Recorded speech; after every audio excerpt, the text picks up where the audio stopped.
Haleluya, kita kasih sorak-sorai tepuk tangan kemuliaan yang paling meriah buat Tuhan kita saudara. Shalom, happy Sunday dan salam sukacita tentunya buat semua keluarga besar NDC, seluruh jemaat Tuhan yang hadir pada hari ini secara onsite maupun live streaming. Saya senang berjumpa dengan saudara semua yang saya yakin sekali semuanya haus dan rindu untuk beribadah bersama-sama. Mari saya ajak saudara, kita hari ini mau memilih bagian yang terbaik. Kita mau diam di dekat kaki Yesus. Kita mau memuji Dia, menyembah Dia dan mendengar Tuhan berbicara. Yang siap beribadah, tepuk tangan sekali lagi buat Tuhan kita. Thank you Lord.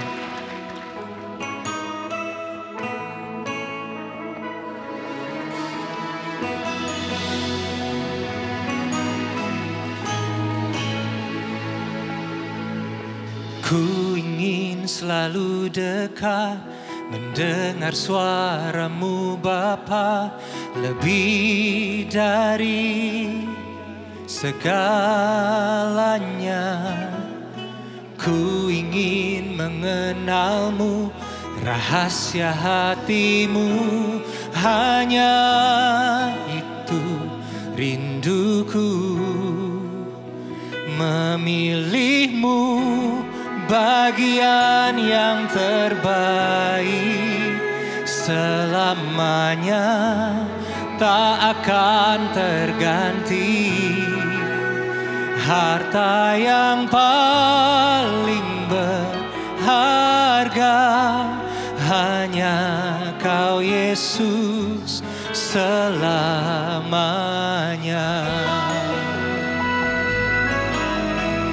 Kaulah harta yang paling berharga dalam hidup kami ya Tuhan.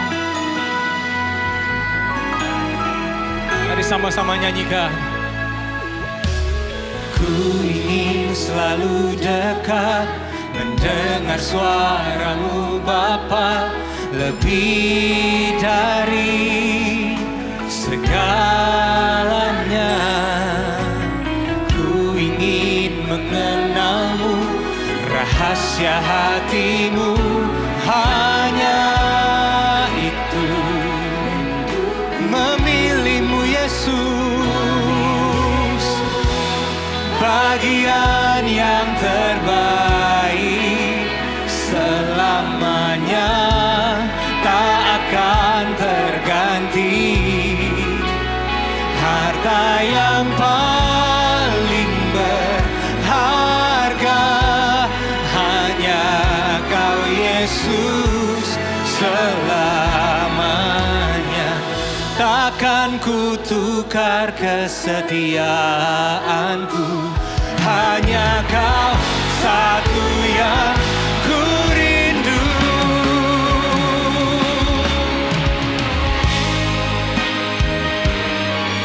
Mari saya undang kita bangkit berdiri bersama-sama dalam hadirat Tuhan. Bawa hatimu masuk dalam hadiratnya lebih dalam lagi. Sembah Tuhan. Oh. Mari angkat kedua tanganmu kepada Tuhan. Sama-sama katakan. Memilihmu bagian yang terbaik, selamanya tak akan terganti. Harta yang paling berharga, hanya Kau Yesus. Memilihmu Yesus, memilihmu bagian yang terbaik, selamanya tak akan terganti.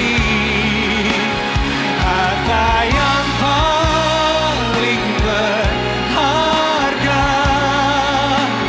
harta yang paling berharga, satu yang paling berharga, hanya Kau Yesus selamanya. Berikan tepuk tangan yang terbaik hanya bagi Yesus Tuhan. sembah Dia, sembah Yesus Tuhan.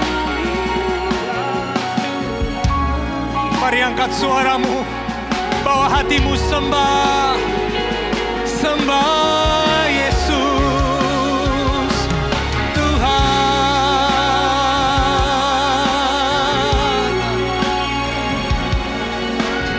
Kaulah satu-satunya harta yang paling berharga dalam hidup kami ya Tuhan. Kami sembah Engkau Tuhan. Haleluya, haleluya. Oh, we worship you, oh God. Kami sembah Engkau. Haleluya,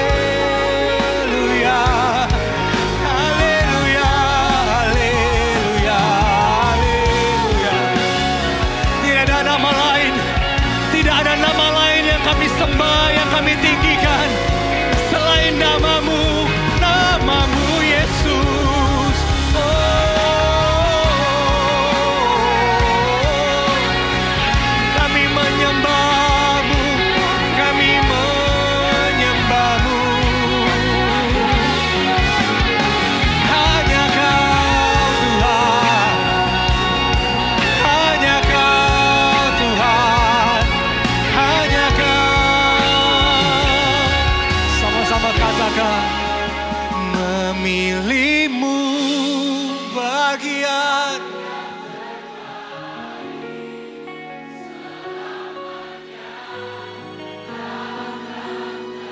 Engkau Yesus, harta yang paling berharga dalam hidup kami.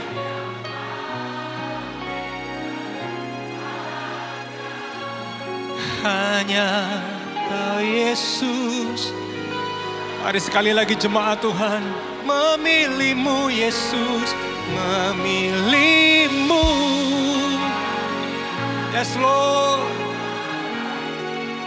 Selamanya tak akan terganti. Harta yang Allah, harta yang paling berharga Tuhan. Harta yang Yesus satu-satunya yang paling berharga. Satu yang paling berharga. Hanya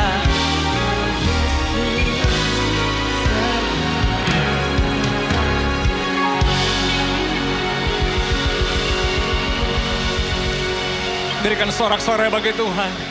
Yesus satu-satunya harta yang paling berharga dalam hidup kami. Oh terima kasih Tuhan, kami boleh ada hari ini. Bukan karena kami hebat, bukan karena kami kuat, tapi kami ada hari ini. Semua karena kasih dan anugerah Tuhan. Terima kasih buat kehadiran-Mu di tempat ini. Buat hadirat-Mu yang memenuhi hati kami. Yang memberikan kami sukacita dan damai sejahtera. Kami sambut mujizat dan berkat Tuhan sepanjang hari ini. Di dalam nama Tuhan Yesus kami berdoa dan bersyukur. Mari seluruh jemaat Tuhan sama-sama katakan. Amin. Tepuk tangan sekali lagi yang paling meriah bagi Tuhan kita, saudara. Come on, praise God. Oh, hey.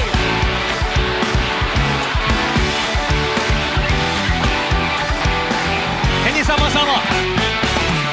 Dari utara ke selatan, terdengar pujian bagi Allah. Dari barat sampai ke timur, nama Yesus disanjung tinggi. Dari pulau-pulau, lembah-lembah, gunung-gunung yang tinggi, kemuliaannya disaksikan, kebesarannya diceritakan. Yesus, Yesus, nama Yesus, nama Yesus disanjung. Dari pulau-pulau, lembah-lembah, gunung-gunung, Allahku dahsyat, berkuasa, seluruh bumi sujud menyembah, tinggikan namamu, Allahku dahsyat, berkuasa. berkuasa, seluruh bumi sujud menyembah, tinggikan nama-Mu.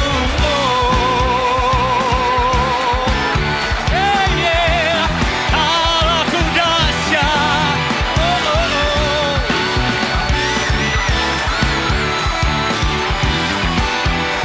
Kemuliaannya disaksikan, kemuliaannya disaksikan, kebesarannya diceritakan. Yesus, Yesus, nama Yesus. Amin. Nama Yesus dari pulau-pulau, lembah, gunung-gunung, semuanya say.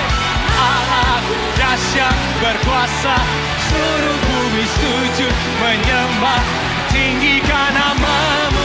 Allahku dahsyat berkuasa, seluruh bumi sujud menyembah.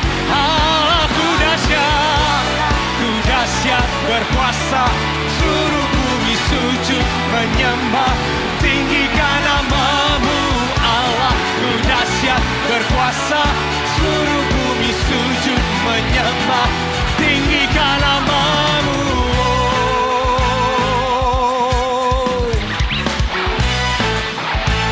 Hari jemaat Tuhan yang percaya, Allah kita dahsyat, Allah kita luar biasa. Berikan tepuk tangan sama-sama buat Tuhan kita. Haleluya.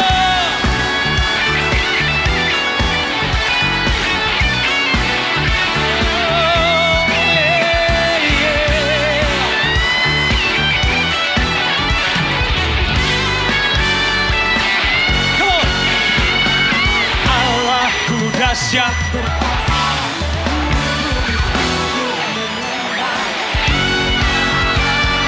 Allahku dahsyat berkuasa.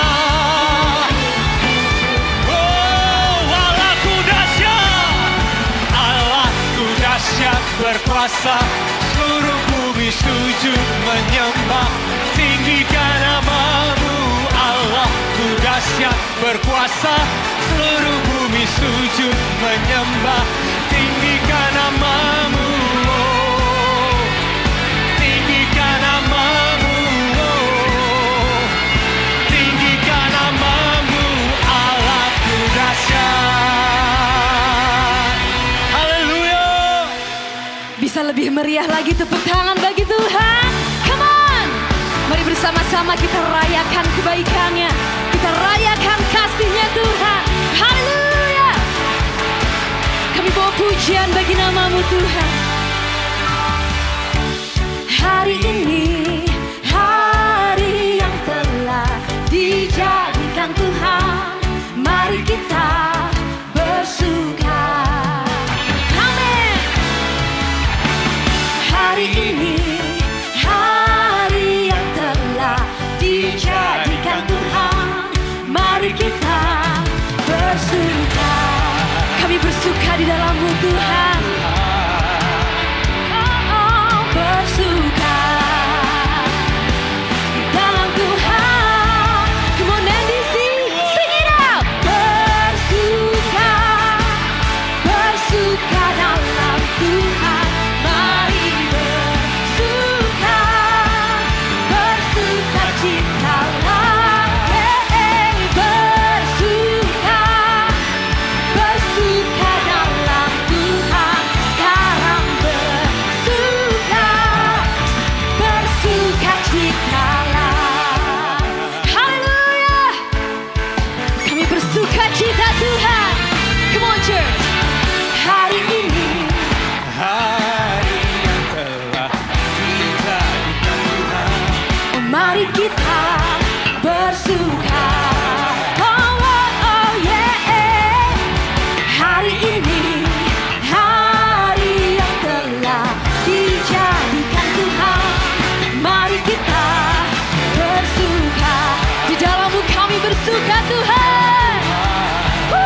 bersukacitalah.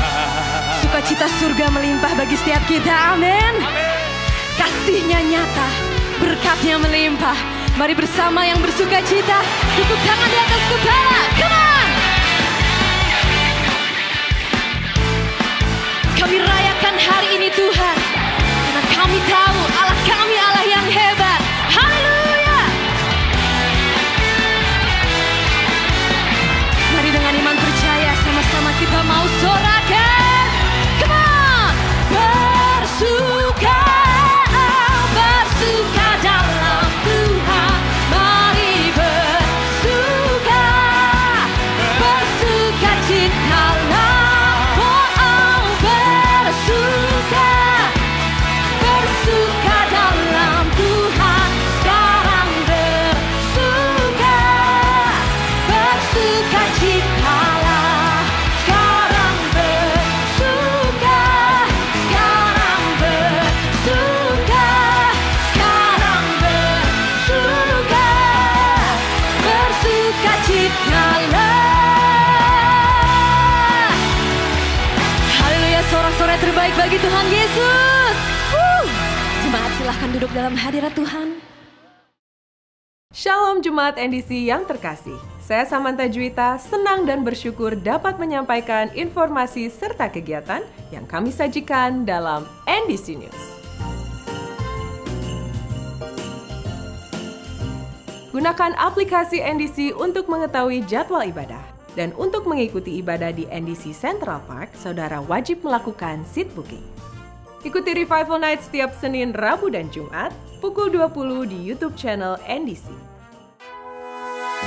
Sukacita Natal telah tiba. Ibadah perayaan Natal NDC dan Candlelight Service diadakan pada Minggu 24 Desember dan kita akan diberkati dengan musical performance spesial Natal oleh NDC Performing Arts. Ibadah Natal diadakan di seluruh lokasi ibadah, NDC Central Park, NDC Living World, dan NDC Baywalk. Datanglah bersama keluarga dan kerabat Anda, karena kita akan merayakan dan bersukacita menyambut hari kelahiran Yesus Kristus. Ikuti Encounter Night pada Rabu 20 Desember pukul 19 bertempat di NDC Living World. Persepuluhan dan persembahan dapat diberikan dengan melakukan scan kode kris NDC menggunakan beberapa aplikasi berikut ini. Dapat juga diberikan melalui kotak persembahan, melalui transfer bank ke rekening BCA, menggunakan mesin EDC BCA yang terdapat di counter, atau melalui website dan aplikasi NDC di menu Giving. Mari bawa persembahan kita kepada Tuhan dengan hati yang bersyukur. Laporan persembahan atau janji iman pembangunan NDC Peak 2 dapat dilihat di TV signage di area lobi dan akan diupdate secara berkala. Saudara yang rindu mendukung pembangunan melalui persembahan atau janji iman dapat memberikan melalui aplikasi NDC atau melalui transfer ke rekening pembangunan berikut ini dengan mencantumkan nama atau inisial pada kolom keterangan. Udah pernah baca seluruh isi Alkitab belum? Kalau belum, yuk baca di NDC Bible Reading. Kamu bisa temukan ini, dan ini. Gabung sekarang dan baca bersama yuk, agar kita lebih mengerti dan memahami firman Tuhan. Puji Tuhan, NDC Mission telah menyelesaikan pembangunan 2 gereja di NTT. GBI Talitakum di Desa Ledeae, Kecamatan Sabu Mesara, Kabupaten Sabu Rai Jua. Saya Pendeta Yunus Ragalomi, Gembala GBI Talitakum Ledeae, menyampaikan terima kasih yang setulus-tulusnya kepada pihak PNMA serta para donatur. GBI Rock di Desa Pada, Kecamatan Lubatukan, Kabupaten Lembata. Terima kasih banyak kepada PMNA yang telah membangun gereja kami. Doa kami kiranya Tuhan terus memakai PMNA menjadi berkat bagi gereja-gereja di pedesaan. Terima kasih kepada jemaat yang selalu mensupport NDC Mission untuk menjadi berkat bagi jiwa-jiwa. Sistem pengembalaan dan pemuritan di NDC adalah melalui CORE, Community of Revival. Kami mendorong setiap jemaat dapat bergabung ke dalam CORE untuk digembalakan dan dimuridkan. Saudara akan memiliki keluarga rohani untuk tumbuh bersama. Bergabunglah sekarang juga. Hubungi counter ibadah atau daftarkan diri Anda melalui aplikasi NDC di menu Join CORE. Berikut hotline NDC yang dapat dihubungi jika saudara membutuhkan pelayanan dari gereja. Kami segera menghubungi dan melayani saudara. Sekian NDC News yang dapat kami sampaikan. Terima kasih atas perhatian Anda. Dan Tuhan Yesus memberkati. Kita mau datang untuk menyembah Tuhan. Kami bawa hati kami kepadamu Yesus.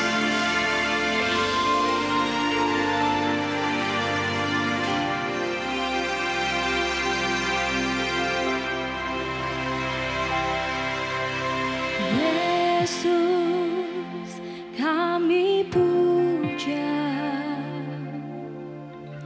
kami sembah sebagai Raja, berdiri di tengah kami, ditinggikan dan dipuji. Sembah dan puji penuhi tangan-Mu. Sembah dan puji penuhi tangan-Mu.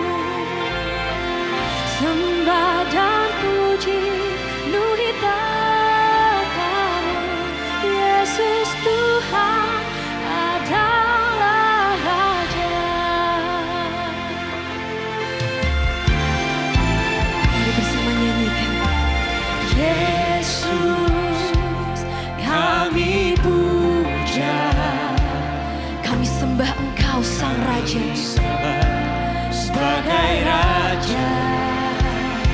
Oh, berdiri di tengah kami, ditinggikan.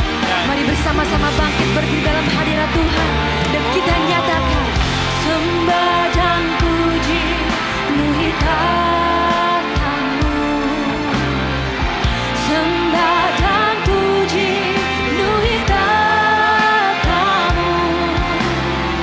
Sembah dan puji penuhi tangan-Mu. Yesus Tuhan adalah Raja. Kami menyembah-Mu Tuhan. Sembah dan puji penuhi tangan-Mu. Oh, sembah dan puji penuhi tangan-Mu. Sembah dan puji penuhi tangan-Mu. Yesus Tuhan adalah Raja. Kami deklarasikan iman kami Tuhan. Kau Raja yang bertahta dalam hidup kami. Hanya satu nama yang layak kami sembah. Hanya nama-Mu Yesus. Hanya nama-Mu Yesus. Haleluya.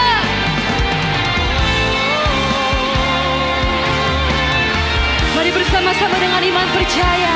Angkat kedua tanganmu. Kita serukan bersama. Come on. Sembah dan puji penuhi tangan-Mu.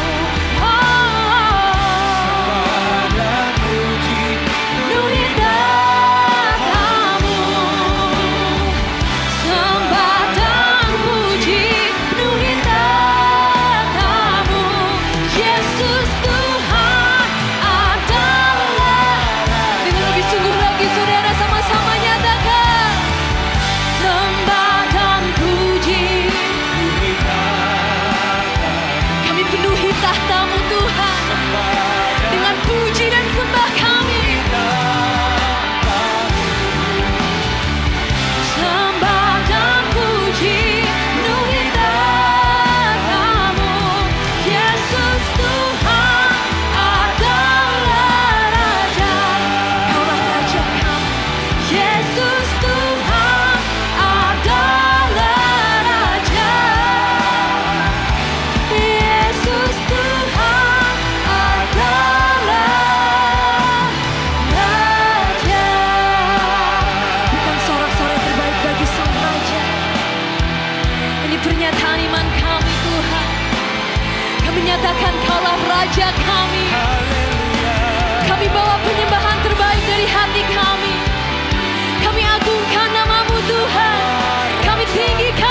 jemaat saja yang nyanyikan. Segala sembah bagimu Tuhan. Sembah dan puji.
Bapa yang baik, terima kasih buat apa yang sudah terjadi, sedang terjadi, dan yang akan terjadi.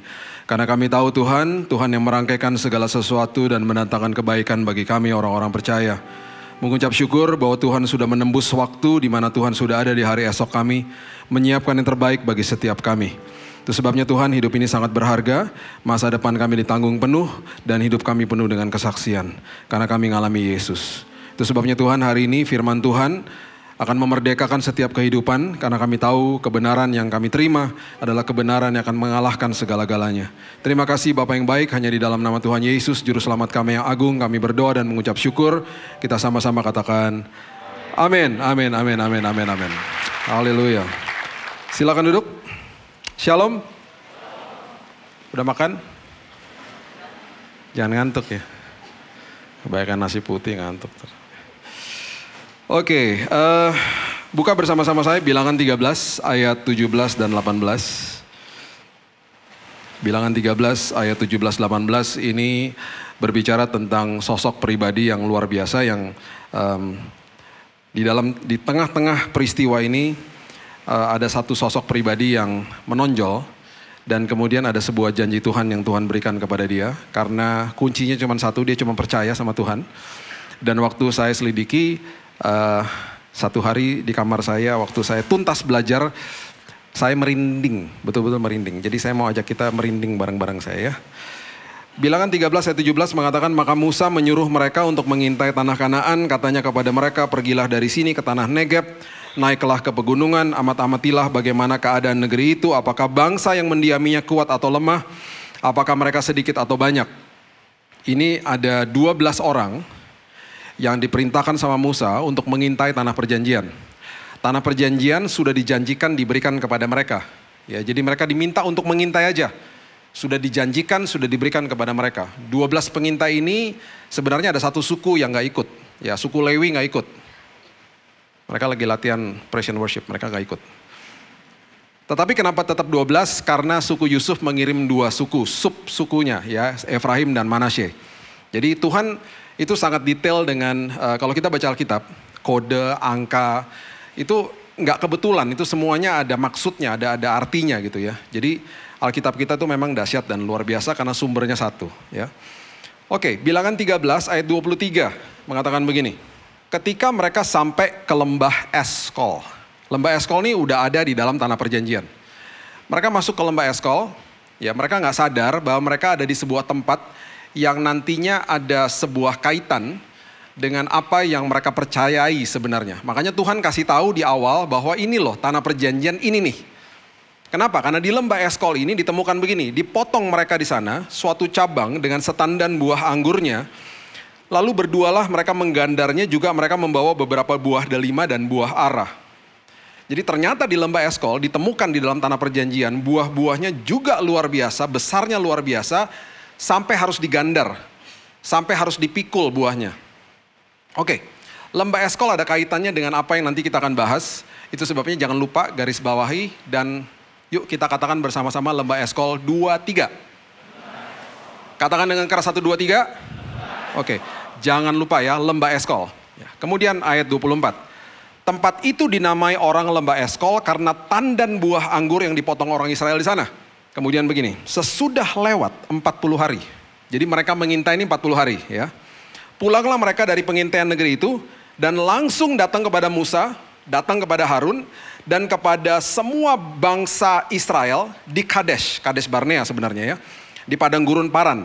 Mereka membawa pulang kabar kepada keduanya dan kepada segenap umat itu dan memperlihatkan kepada sekaliannya hasil negeri itu. Bos, guys, look, dahsyat banget nih memang nih hasil negeri itu. 12-12-nya masih sepaham. 12-12-nya masih sepakat. Masih setuju. Dahsyat bos. Guys, luar biasa nih hasilnya. Tiba-tiba suara mereka terpecah di ayat berikut ini. Yang 10 tiba-tiba bilang begini. Ya, mereka bilang begini di ayat yang ke-27. Mereka mulai tergoyang dan mereka mulai bilang begini. Mereka menceritakan kepadanya, kami sudah masuk ke negeri kemana kau suruh kami. Dan memang negeri itu berlimpah-limpah susu dan madunya dan ini hasilnya. Memang janji Tuhan itu dahsyat. Memang saya udah dengar Pak bahwa banyak orang memberikan kesaksian Yesus itu luar biasa. Tetapi namun hanya ayat 28. Bangsa yang diam di negeri itu kuat-kuat, kota-kotanya berkubu dan sangat besar, juga keturunan enak telah kami lihat di sana. Bos, memang besar dan hebat hasil tanahnya. Tapi bos, bangsa yang diam di situ gede-gede bos. Gimana kita bisa menang? Apa yang terlihat dengan mata jasmani itu akhirnya akan seringkali mempengaruhi kehidupan orang kalau mata rohani kita tidak dicelikan sama Tuhan. Itu sebabnya di 2 Petrus 2 ayat 7-8 nanti baca di rumah, Lot itu orang yang benar, yang setiap hari melihat dan mendengar perbuatan mereka yang jahat, karena dia tinggal di tengah-tengah mereka, sama seperti kita tinggal di tengah-tengah dunia, dan setiap hari melihat dan mendengar perbuatan orang-orang yang jahat, sehingga jiwanya yang benar itu tersiksa. Sehingga jiwa kita tersiksa akhirnya. Karena kita sudah kebiasaan lihat masalah, lihat penyakit, lihat kejahatan dan kegelapan dunia tiap hari. Dan kita juga harus sadar sejak kita lahir sampai nanti kita menutupkan mata, kita nggak akan pernah lihat Yesus. Dan kita diminta percaya sama Yesus dengan apa yang tertulis, dengan pemberitaan firman. Dan itu kita harus menguatkan diri kita dengan pembacaan firman supaya iman bertumbuh. Dan kita harus terus belajar untuk ngalamin Tuhan. Itu sebabnya saya selalu gak akan pernah capek-capek kasih tahu jemaat, waktu kita terima Yesus sebagai juru selamat, kita dikasih status yang luar biasa, anak, ahli waris, dan orang yang punya hak penuh atas semua janji Tuhan. Percuma kalau kita nggak ambil langkah berikutnya, yaitu belajar dan mau diajar. Murid, jadi matetes. Tadi ibadah sebelum ini kita belajar tentang cook. Kita belajar tentang tabir. Ya, ketika cooknya dipasang, kalimat berikutnya begini. Learn from me, belajar daripadaku. Kalau kamu nggak ngerti isi hatiku, kamu nggak akan paham tentang kehidupan. Kalau kamu nggak belajar terima kebaikan dariku, kamu nggak akan bisa memberikan kebaikan kepada kehidupan. Saya nggak bisa kasih uang kalau saya nggak punya uang. Saya nggak bisa kasih waktu kalau saya nggak punya waktu. Saya nggak bisa berikan yang terbaik kepada Tuhan dan kepada orang lain kalau saya nggak pernah terima yang terbaik daripada Tuhan. Dan ingat, Yesus datang ke muka bumi ini, dia nggak pernah ciptakan agama, yang dia datang dia bawa relationship. Semua agama diciptakan manusia, agama artinya upaya manusia datang kepada Tuhan. Satu-satunya Tuhan yang turun dari tahtanya dan menghampiri kita, hanya Yesus. Itu sebabnya saya dengungkan kepada jemaat berkali-kali, hormati agama Kristen, hormati tata ibadah, hormati sinode, hormati denominasi, jangan dikultuskan. Kejar Yesusnya. Bahkan jangan kultuskan hamba Tuhan. Orang-orang seperti saya, Pak Yosia, itu hanya pemberita kabar keselamatan. Bukan mediator, mediatornya Yesus. Yang dikejar Yesusnya. Jangan dikejar-kejar, jangan dikultus-kultuskan hamba Tuhan. Dikit-dikit, Pak doain Pak doain Pak. Doain apa? Anak saya mau kuliah Pak, doain. Pak doain apa? Anak saya perlu jodoh Pak. Pak tolong doain Pak, ini ketemu di mall nih. Pak doain Pak, doain apa? Saya juga bingung Pak, terserah Bapak deh gitu. Lama-lama gue charge ya, udah kayak dukun tuh gak lama-lama. Saling mendoakan itu baik. Saling menguatkan di dalam doa itu baik. Tetapi kita juga harus paham kita adalah kakak beradik di dalam keluarga besar Allah. Aktifkan imanmu. Itu sama aja kayak adik saya datang kepada saya bilang gini, Bill, bilang dong sama papa mama gue pengen makan roti buat besok, tolong beliin dong. Ya lu ngomong aja sendiri. Enggak lo kan lebih dekat. Enak aja. Itu sama aja kayak begitu. Jangan beranggapan orang berdiri di atas mimbar sini lebih kudus. Ada kemungkinan besar yang lebih kudus yang duduk di situ, kan Tuhan yang menilai. Yang berdiri di sini dosanya belum kelihatan aja. Jadi jangan kultuskan orang. Datang kepada Tuhan bilang, Tuhan saya percaya engkau datang buatku, buat diriku. Akhirnya kita nggak akan seperti ini. Akhirnya ini yang dikatakan nih. Ya. Bangsa yang diam di negeri itu, ayat 28. Kuat-kuat, kota-kotanya berkubu. Dan sangat besar juga keturunan enak telah kami lihat di sana. Akhirnya terkesima sama masalah, nggak tahu kebesaran Tuhan karena nggak pernah ngalamin Tuhan. Yang dialami hanya sekedar ibadah di hari Minggu. Itu juga salah pengertiannya. Karena ibadah juga tadi kita sudah bahas, ibadah nggak bisa stop. Karena semua yang serba fisik di perjanjian lama dipindahin sama Yesus, dimasukin ke dalam sini nih. Dulu yang sakral baitnya. Sekarang yang sakral adalah tubuhmu adalah bait Roh Kudus. Jadi tahun 2020 ketika orang katakan gereja ditutup, saya bilang ini bukan gerejanya, gedungnya yang ditutup waktu zaman COVID. Gereja tetap buka. Gereja mana bisa ditutup? Orang gerejanya orangnya kok. Bahkan berdampak sangat luar biasa. Saya nggak punya waktu aja, saya bisa bukain Kisah Rasul pasal yang kedua. Ciri-ciri gereja mula-mula. Dan di ayat 47 dikatakan Tuhan menambahkan jumlah mereka. Apa yang terjadi selama COVID? Tuhan menambahkan jumlah orang-orang percaya di Indonesia. Dan saya banyak buktinya. Karena dikembalikan ke dalam fungsi gereja mula-mula. Tanpa kita sadari toh. Ayo. Itu yang terjadi. Jadi apa yang diperuntukkan jahat sama iblis selalu digunakan sama Tuhan jadi kebaikan bagi kita. Seolah-olah gini ya, iblis mau nimpuk kita nih sama buah apel, kalau kena benjol dong. Sama Tuhan ditangkap, dijadikan jus apel. Nih minum sayang. Beda kan? Hebat gak tuh Tuhan kita?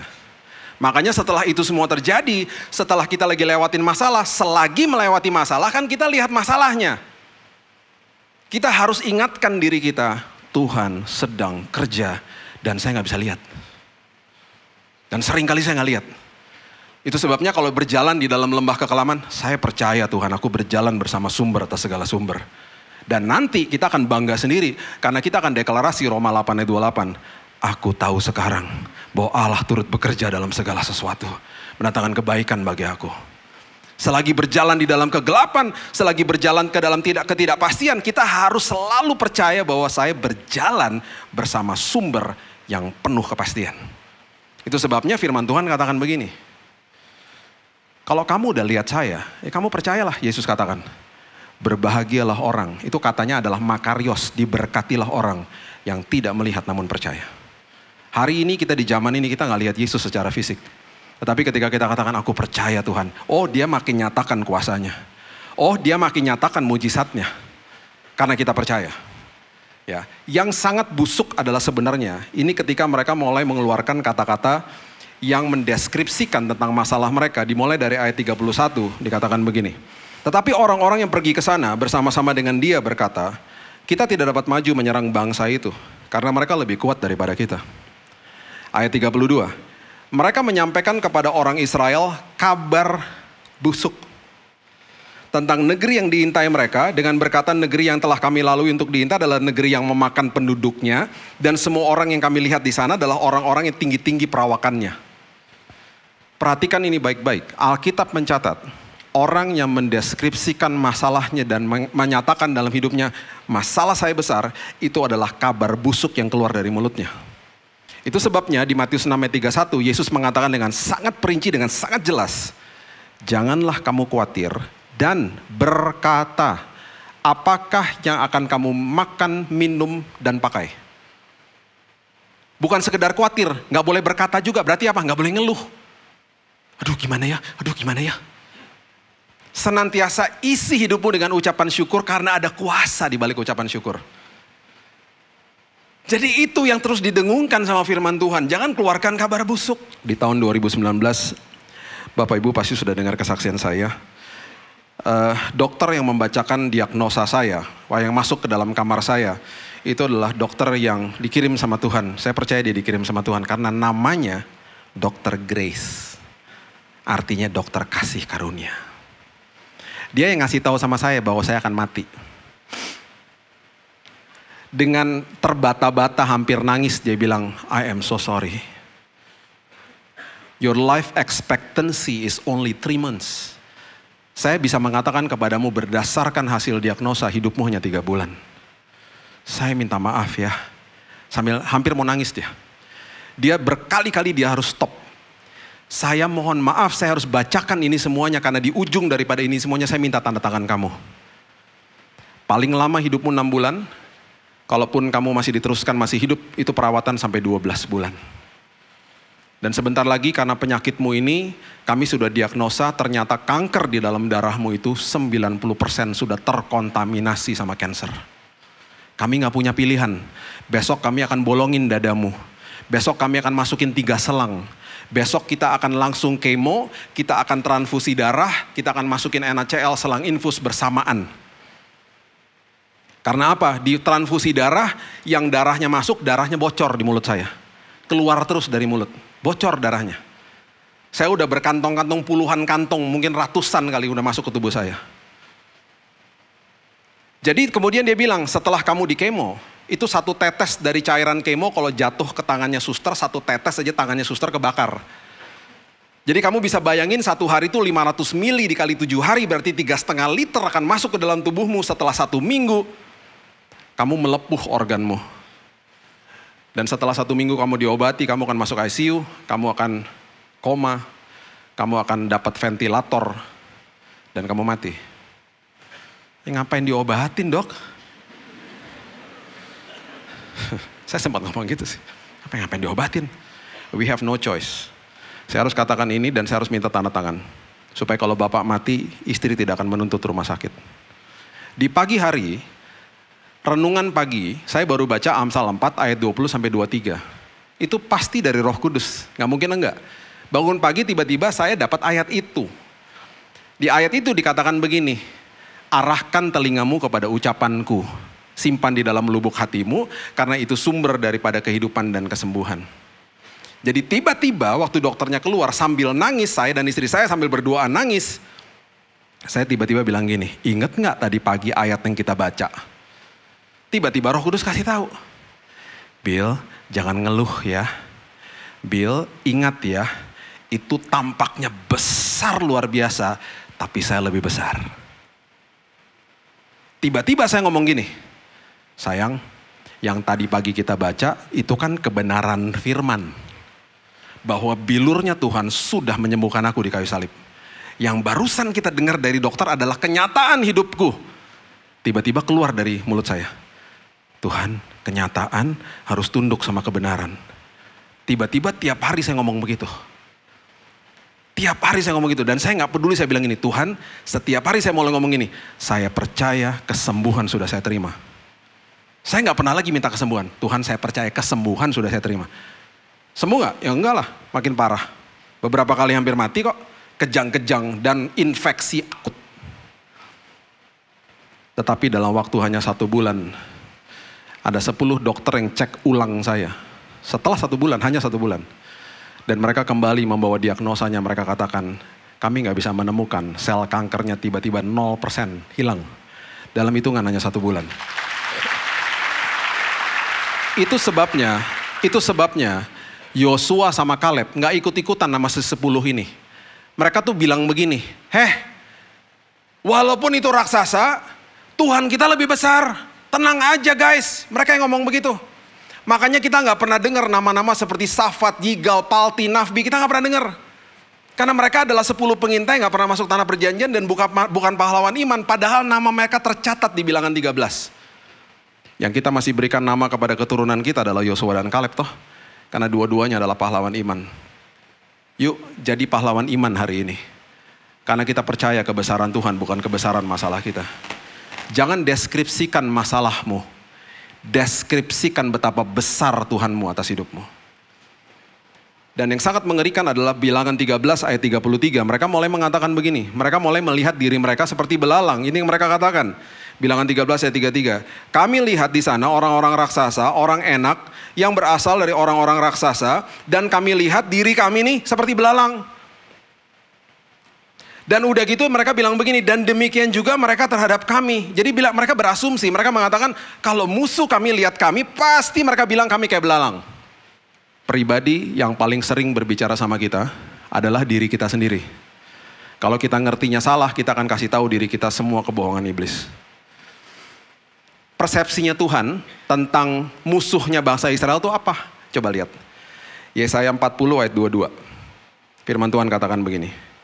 Dia yang bertahta, Tuhan yang bertahta di atas bulatan bumi yang penduduknya seperti belalang. Persepsinya Tuhan, dia lihat musuhnya bangsa Israel, itu belalang. Sekarang tugas kita adalah belajar untuk melihat dari persepsinya Tuhan. Itu sebabnya Kaleb lihatnya beda. Kaleb bilang begini. Ini yang Kaleb katakan. Bilangan 14 ayat 9 coba lihat. Dia katakan begini. Hanya janganlah memberontak kepada Tuhan. Dan janganlah takut kepada bangsa negeri itu. Sebab mereka akan kita telan habis. Yang Kaleb lihat di depan mata dia musuhnya sama seperti Tuhan lihat, belalang. Makanya dia bilang, ya ampun itu raksasa akan kita telan habis. Karena apa? Di kitab Imamat sudah dikatakan bahwa belalang itu adalah makanan sehari-hari mereka. Salah satu makanan sehari-hari mereka. Itu sebabnya dia teruskan lagi, yang melindungi mereka sudah meninggalkan mereka. Sedang Tuhan menyertai kita, janganlah takut kepada mereka. Belajar lihat dari persepsinya Tuhan. Anak saya Raina, dia 23 tahun sekarang. Dulu waktu masih kecil kami punya waktu namanya dating time berduaan. Jadi dulu kita pergi berdua, setiap minggu kita punya dating time. Jadi saya belajar bahasanya dia. Saya belajar Barbie, belajar Princess Disney, belajar Powerpuff Girl, namanya Blossom kan satunya, masih ingat saya. Saya belajar supaya saya bisa nyambung sama dia. Itu cara saya mentor anak-anak saya. Kalau anak saya yang cowok beda lagi. Film kartunnya beda lagi, namanya Oggy and the Cockroach. Yang ketawa-ketawa pasti tahu ya. Itu nggak ada bahasanya, itu kecoa ngomong sama kecoa, tahu nggak? Sepanjang film cuman gini nih, ocok. Ampun deh. Itu saya nonton sama mereka. Ya, itu pelayanan utama saya dulu sama mereka waktu mereka masih kecil-kecil, saya investasi banyak waktu sama mereka. Jadi Raina udah kebiasaan sama saya pergi berduaan, dan berkali-kali kami terjebak di belakang lift. Karena kami suka pergi ke mall, berduaan gitu ya. Berkali-kali dia suka tarik-tarik celana saya di dalam lift. Yang penuh dengan orang. Dad, lift me up, gendong dong, gendong. Berkali-kali juga saya bilang, sayang susah gendongnya nanti ya, sabar ya. Sampai satu hari, saya tiba-tiba nyadar, di dalam sebuah lift yang begitu rame, berdiri paling belakang, itu anak pendeknya segini, pemandangan di depan dia kan gak nyaman. Yang sudah ketawa, sudah dapat pewahyuan. Yang belum ketawa, tanya sama temannya, maksudnya apa sih? Kalau terjadi kejadian-kejadian tidak diinginkan, kena duluan anak saya. Kalau masih belum ngerti juga nanti pulang ke CP aja ke sebelah. Masuk ke dalam lift kan udah boleh rame-rame. Berdiri paling belakang terus begini. Oh iya, baru paham tuh. Di situ waktu saya tahu bahwa sumpek banget di bawah situ. Saya minta permisi sama mas di depan. Mas permisi ya mas, saya gendong dia. Saya gak pernah lupa waktu saya gendong dia. Tiba-tiba mukanya begini.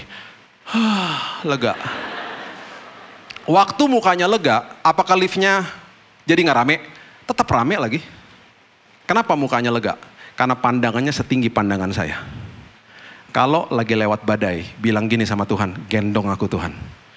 Supaya aku lihat dari persepsinya Tuhan. Tiba-tiba ada damai sejahtera, tiba-tiba ada sukacita. Masalahnya sorry ya, kadang-kadang makin berat. Tapi kitanya jadi tenang. Karena ngelihat dari persepsinya Tuhan. Makanya Kaleb bilang apa? Ya ampun, takut amat sih lo. Gue telan abis tuh orang. Karena dia lihat dari persepsinya Tuhan. Tuhan saya lebih besar. Bilangan 14 maksud saya, ayat 33 dan 34. Bapak Ibu kalau bertanya kenapa bangsa Israel dihukum sampai 40 tahun, ini jawabannya. Bilangan 14 ayat 33. anak-anakmu akan mengembara sebagai pengembala di padang gurun 40 tahun lamanya. Dan akan menanggung akibat ketidaksetiaan sampai bangkai-bangkaimu habis di padang gurun. Sesuai dengan jumlah hari yang kamu mengintai di negeri itu. Berapa hari mereka mengintai? 40 hari. 1 hari dihitung 1 tahun. Nah loh. Jadi hukumannya begini. Jadi 40 tahun lamanya kamu harus menanggung akibat kesalahanmu. Supaya kamu tahu rasanya jika aku berbalik daripadamu. Mereka dihukum 40 tahun. Karena selama mereka mengintai 40 hari, 1 hari dihitung 1 tahun. Apa nggak kesel tuh Yosua sama Kaleb? Gara-gara 10 pengintai, bangsa Israel mengembara 40 tahun. Sekarang pertanyaan saya gini. Mereka kan nggak buat salah. Mereka kan percaya sama kebesaran Tuhan. Kenapa mereka kena imbasnya? Mereka kena imbasnya 40 tahun. Tapi Tuhan memperhitungkan kepada anak-anaknya. Nanti jawabannya ya sebentar ya. Oke.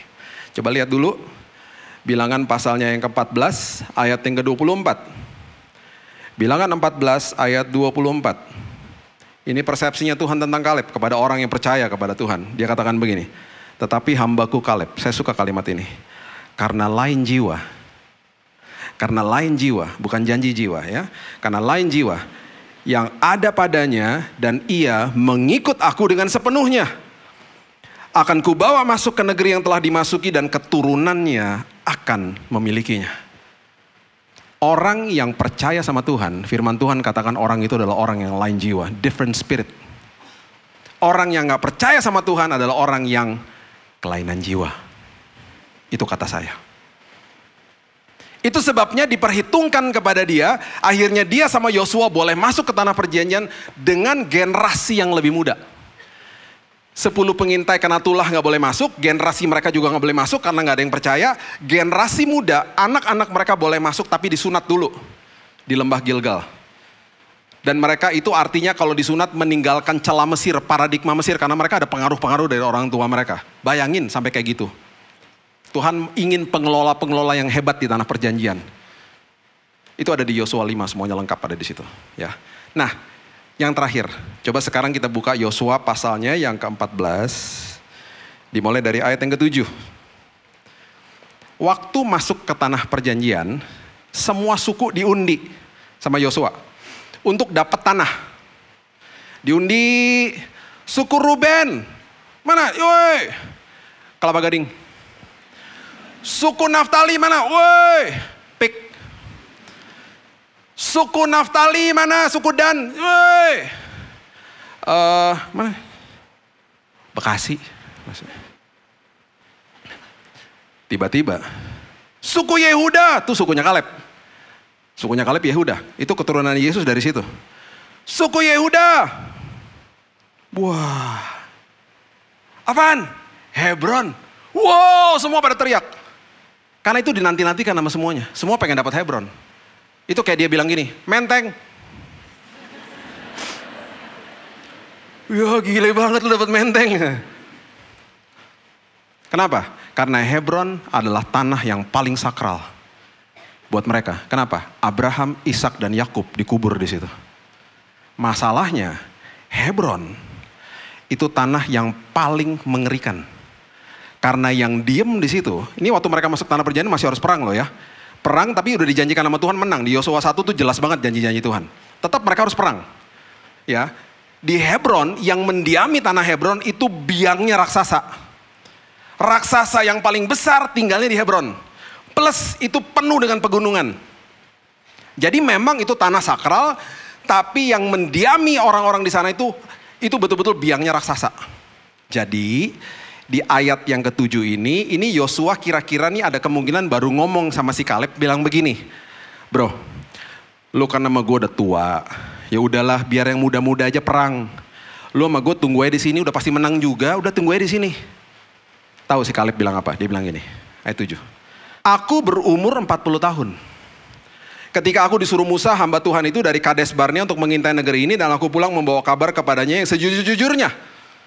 Bro, waktu kita mengintai tanah perjanjian, gue malu tuh sama 10 teman kita yang nyebelin itu umur gue 40 tahun. Terus disambung lagi sama dia, ayat 10, coba lihat. Jadi sekarang sesungguhnya Tuhan telah memelihara hidup gue nih. Dia ngomong sama Yosua. seperti yang dijanjikannya. Karena dia udah janjiin kepada gue akan dapat pemeliharaan Tuhan yang luar biasa.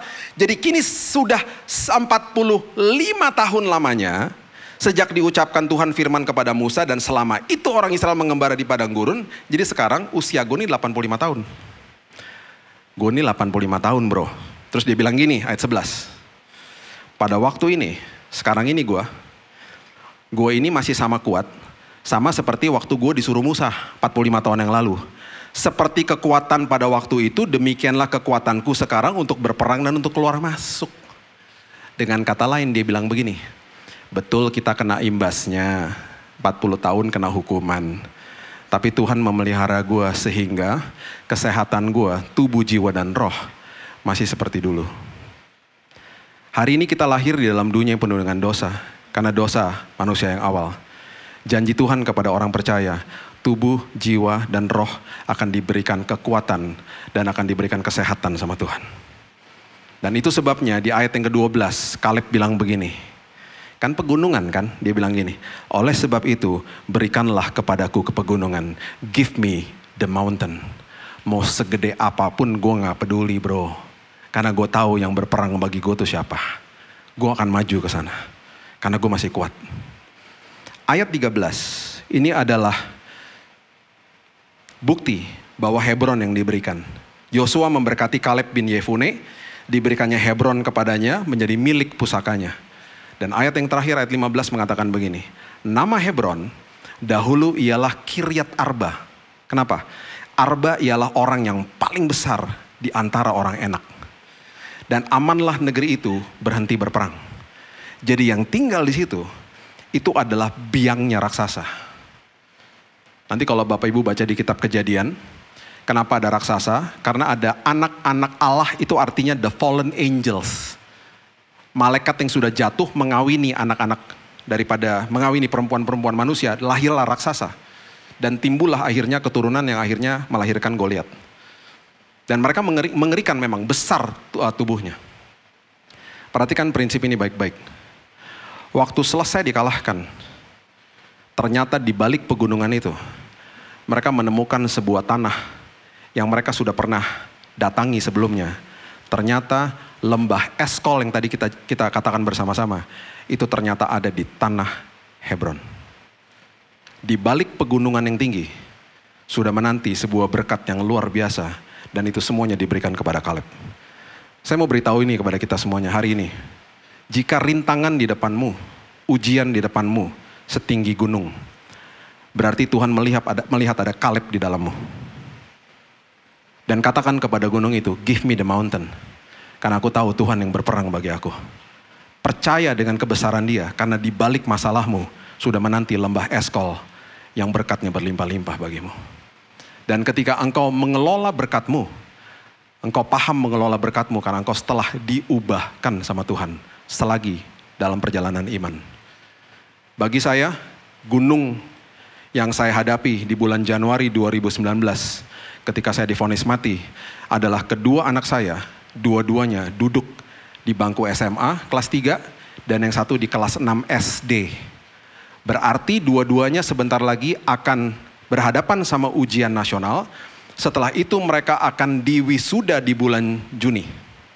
Dokter bilang hidup saya 3 bulan, kalau kuat 6 bulan, selebihnya saya akan dirawat sampai Oktober.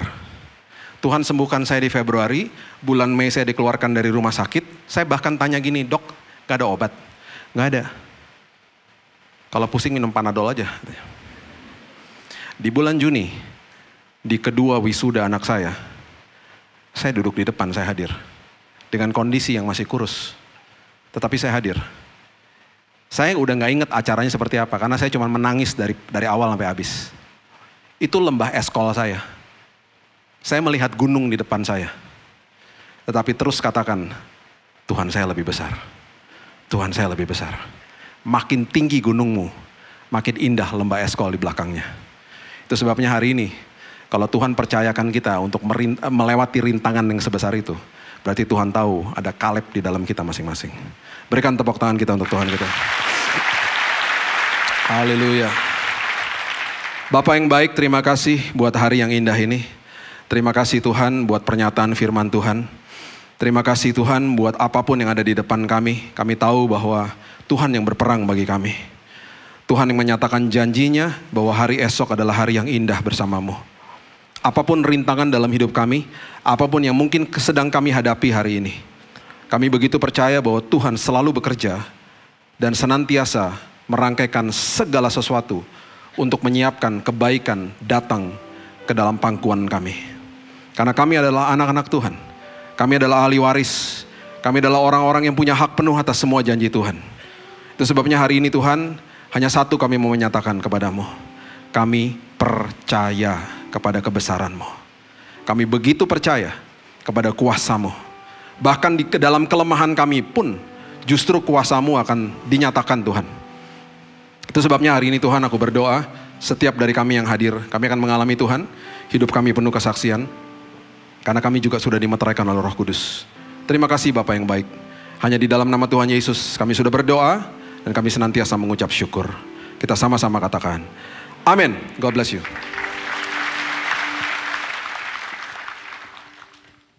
Saya percaya kita semua diberkati Tuhan hari ini. Amin, saudara.